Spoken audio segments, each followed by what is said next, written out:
When that alarm clock goes off at 4 or 5 in the morning, your mind says no. You just say, it's just what we do. It's what we do now. Because to get to where you want to go, the amount of pain involved, I'm not saying physical, I'm not saying you got to break yourself off. The amount of mental pain of how many times you're going to have to do something that you don't want to do to get to where you want to go. When I was 297 pounds and I was fat as hell trying to be a Navy SEAL, the scariest thing in the world to me, even to this day, was that could have been the rest of my life. I thought then I was trying hard. That's the scariest thing in the world. I thought then, 297 pound, working for Ecolab, spraying for cockroaches, making $1,000 a month. I thought that was me at my 100% potential.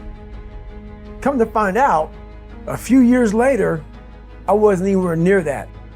106 pounds less, graduated Navy SEAL training, went on to do all these other things. Looking back on that, that was me trying hard. That's why people gotta understand, what is in us, we have no idea until we start trying hard. And I mean really trying hard, when you're obsessed with, hey, this is my new norm. My new norm is that, wow, this isn't always fun.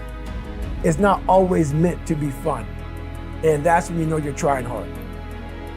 Like a lot of people say, trying hard. Your mind knows, man. It knows this guy's bull me, man. This guy's lying. There's no truth behind it. When I was in Navy SEAL training, people go, how were you there for 18 months? The program was only 6 months long. You were in 3 hell weeks in 1 year. No one's ever done that. How did you do that? I talk about the new norm. When I lived in a $7 a month place when I was growing up for a short period of time, I loved it. I didn't know any different. That was my norm. Once we moved out of that place, we moved to a $236 a month place. I was like, I never want to go back to that little piece of shit. But if you go back to that $7 a month place and you realize this is where I live, this is all I got, your mind says, roger that, this is home. So when I was going to Navy SEAL training for 18 months and going back through all the hard parts over and over again, I told myself after the first time, I knew it was gonna be a long journey there. My body was breaking down. It was just how it was going on. I said, you know what, this is my new norm. So my mind said, it's like going to work. Like you go to work, you put your suit and tie on, I go into suffering every day. Every day, suffering, being broken, duct taping my feet up, stress fractures, shin splints, being broken. This is my new norm. And your mind says, if we're not broken, this ain't normal. We gotta be broken. So then your mind starts to get tougher and tougher and more callous. People go, how did you run on broken feet? Broken shins. My mind knew this is how we operate. We're in Navy SEAL training. This is what we are. I became hell. And that became my new norm. I gave myself no way out. There was nothing outside these walls of hell. Nothing. I love God, but for a short period of time, I became the devil because that was hell.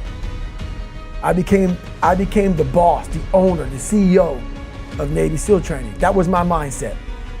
And that's how you get through things. You immerse yourself wherever it is, and you become that.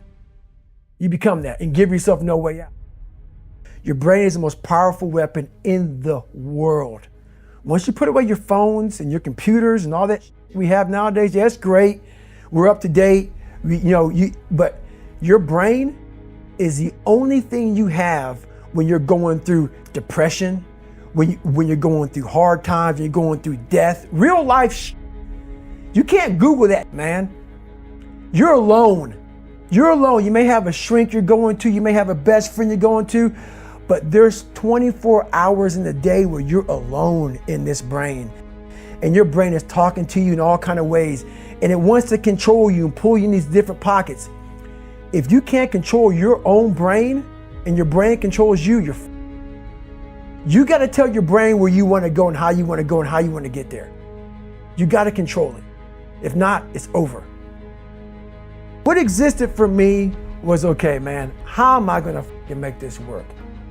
And all I knew back then was hard work. The only way anything gets accomplished That's all I heard back in those days. You gotta work hard. You gotta work hard. I'm not getting I can't get this paragraph. I can't remember what the f***'s in this paragraph to pass this test to get in the military. Read again. Still not getting it. Read again. But if you're not getting it, write it out. And that's how I started learning. Okay, well, I gotta write out everything I do. And then write it out again. And write it out again. And guess what happened? I got it. I can't swim. I'm negative buoyant. Go back again. I can't swim. Go back again. Go back again. Go back again. I got it. I realized if I keep going back and going back and going back until this just becomes, your mind will say, okay, we're gonna figure it out, because he is not going to stop. It's not like I'm gonna try one more time. No, it's just like alarm clock goes off, boop, we're going back. I can't read right, we're going back. I gave myself no way out, and my mind realized that. They said, okay, we're gonna adapt and overcome now. We all have two people.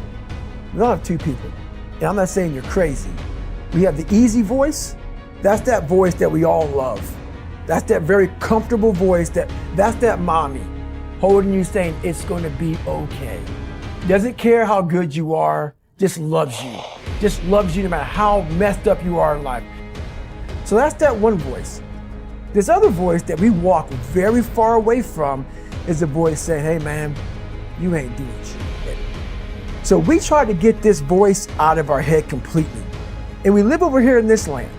So what you have to do first is turn up this voice over here. The voice saying things to you that aren't nice.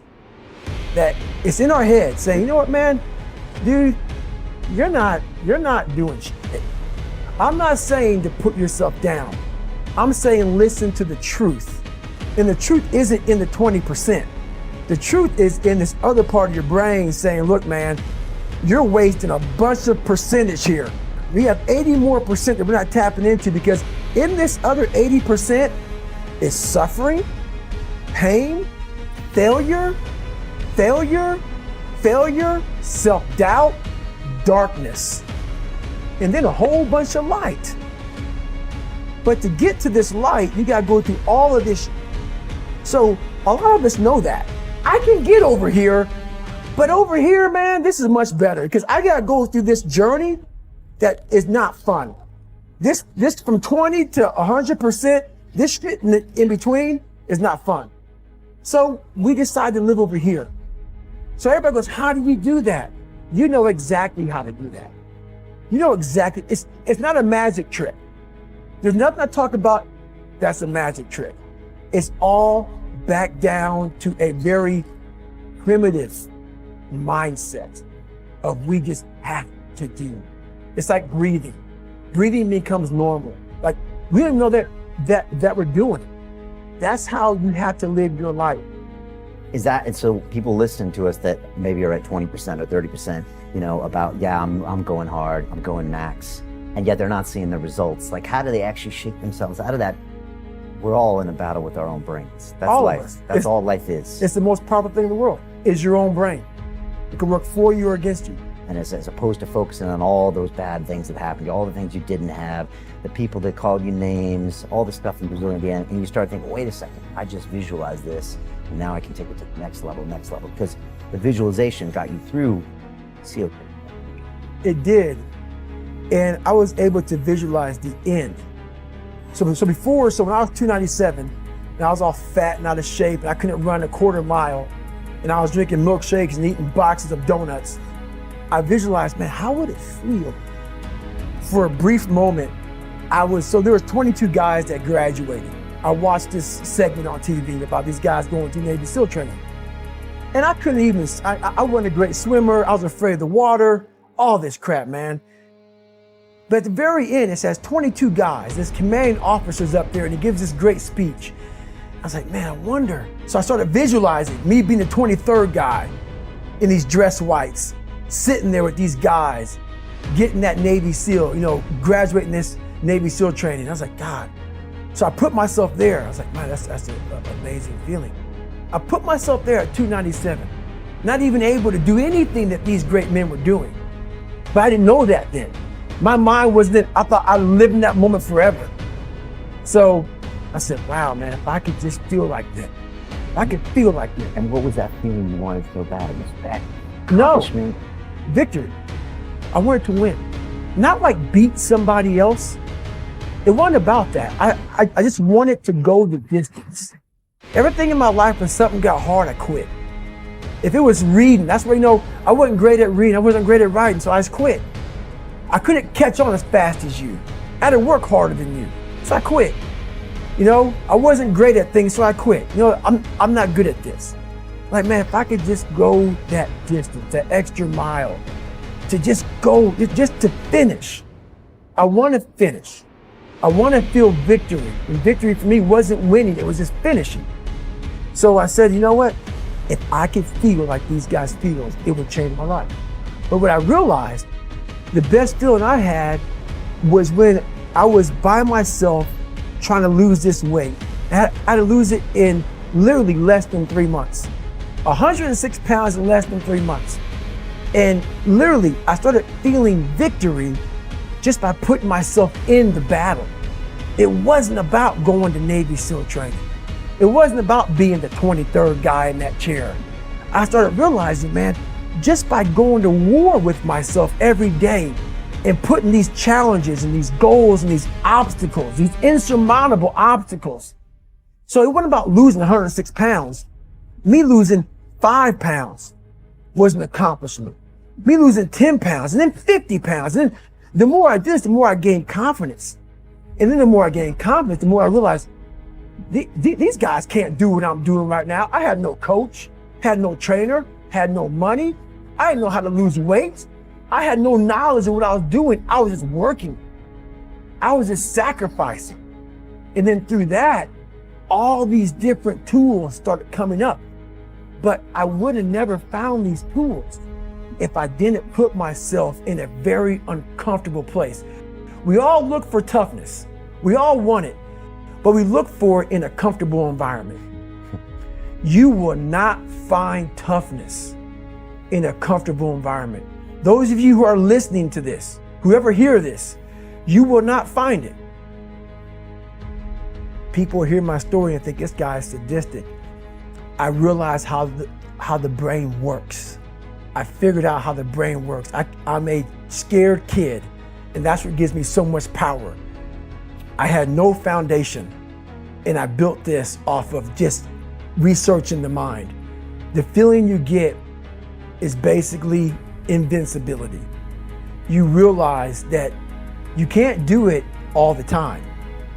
When you need to do it, I know I can go to a place that I can live in. And when you know that you can run on broken legs and you can do certain things that a lot of people can do, but they're not willing to do, this power, this sympathetic nervous system of fight or flight, and you're fighting, it gives you this charge of energy of when you're sitting there at 3:30, 4 o'clock in the morning and you're duct taping your feet up because they're broken, and you're doing it by yourself, and you're going through arguably one of the hardest training in the world.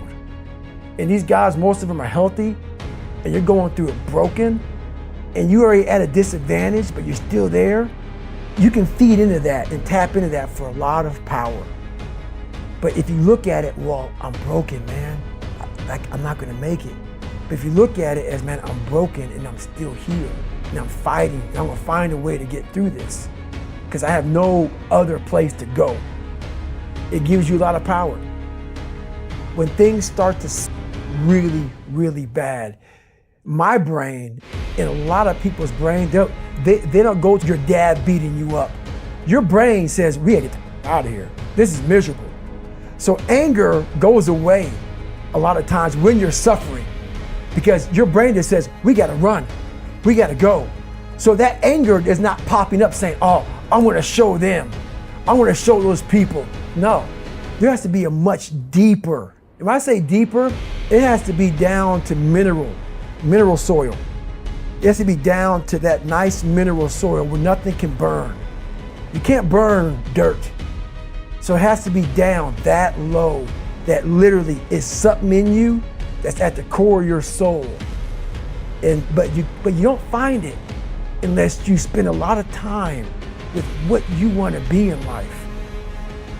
I can't give that to you. Right. You can't give it to somebody. When you find your true passion in life, and my passion for me was like, oh, I want to be, I don't give Navy SEALs, I don't give a shit. I want to serve my country. I want to be someone that I'm proud of. I want to look at myself in the mirror because I was so disappointed. That accountability mirror I talk about, I was so disappointed in what I saw every day. I wanted everybody to love David Goggins. And a lot of people did. I didn't love myself. But I knew a lot of us want to find peace first. So people say, man, you always talk about this suffering and pain. I'm at peace right now because I went through that. You don't find peace first. If you do, Merry Christmas. More power to you. More power to you. I found peace on the opposite end of finding myself. And no one really finds themselves without going through trials, tribulations, suffering, accountability. And accountability is suffering. Being accountable every day for doing right for yourself, for the people next to you, it's miserable. It's hard. So, even the smallest details.